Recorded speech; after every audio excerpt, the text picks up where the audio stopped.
సాధారణంగా టీ20లో 190 పరుగులు చేయడం, 190 పరుగులను చేజింగ్ చేయడం కూడా అంత కష్టమేమి కాదు.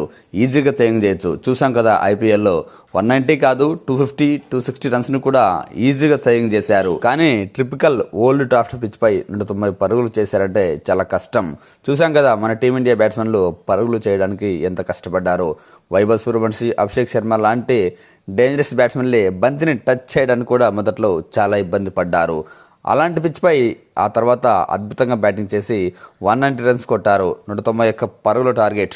నిజంగా ఇంగ్లాండ్ చేజింగ్ చేస్తుందని ఎవరూ ఊహించలేదు ఇలాంటి పిచ్పై. దానికి తోడు ఫస్ట్ ఓవర్లోనే 2 పెద్ద వికెట్లను కోల్పోయింది. ముఖ్యంగా ఫిలిప్ సార్ లాంటి బ్యాట్స్మెన్ ఫస్ట్ బంతికే డకౌట్ అయిపోయాడు. ఇంకేముంది ఇంగ్లాండ్ పతనం మొదలవుతుంది అనుకున్నారు. అందుకు తగ్గట్టుగానే సీనియర్ బ్యాట్స్మెన్ జాస్ బట్లర్ కూడా 3వ బంతికి అవుట్ అయిపోయాడు. దీంతో ఫస్ట్ ఓవర్లోనే 2 వికెట్లు కోల్పోయింది ఇంగ్లాండ్.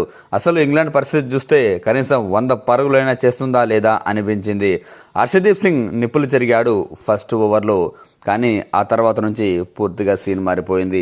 మరీ ముఖ్యంగా England captain Harry Brook counter attack చేశాడు. ఉన్నది కాసేపైన సిక్సర్లు, ఫోర్లతో విజృంభించాడు. 15 బంతుల్లోనే 39 పరుగులు చేశాడు. అతనికి ఫస్ట్లో జకబ్ బేతల్ బాగా సపోర్ట్ చేశాడు. తన పరుగులు చేయడానికి మొదట్లో చాలా ఇబ్బంది పడ్డాడు. కానీ చివరిలో అద్భుతంగా బ్యాటింగ్ చేశాడు. ఆ తర్వాత టామ్ బాంటన్, జాకబ్ బేతల్ కూడా భారీ పార్ట్నర్షిప్తో ఇంగ్లాండ్ను గెలిపించారు.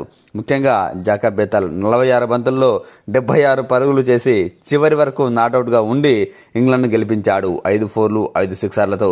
టామ్ బాంటన్ కూడా కీలక సమయంలో పరుగులు చేశాడు. కాస్త స్లోగా బ్యాటింగ్ చేసినప్పటికీ 32 బంతుల్లో 39 పరుగులు చేశాడు.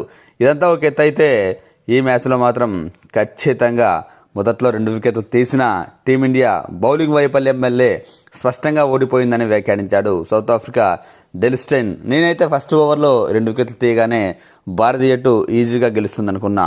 కానీ ఇలా ఫలితం మాత్రం వస్తుందని అసలు అనుకోలేదని వ్యాఖ్యానించాడు. ఈ మ్యాచ్లో హర్షదీప్ సింగ్ అండ్ అక్షర్ పటేల్ ఎక్సలెంట్గా బౌలింగ్ వేశారని వ్యాఖ్యానించాడు. మరీ ముఖ్యంగా అక్షర్ పటేల్ అయితే అద్భుతంగా బౌలింగ్ వేశాడని, ఇలాంటి పిచ్పై కూడా 20 పరుగులు ఇవ్వడం ఒక స్పిన్నర్ అసాధారణ విషయమని వ్యాఖ్యానించాడు.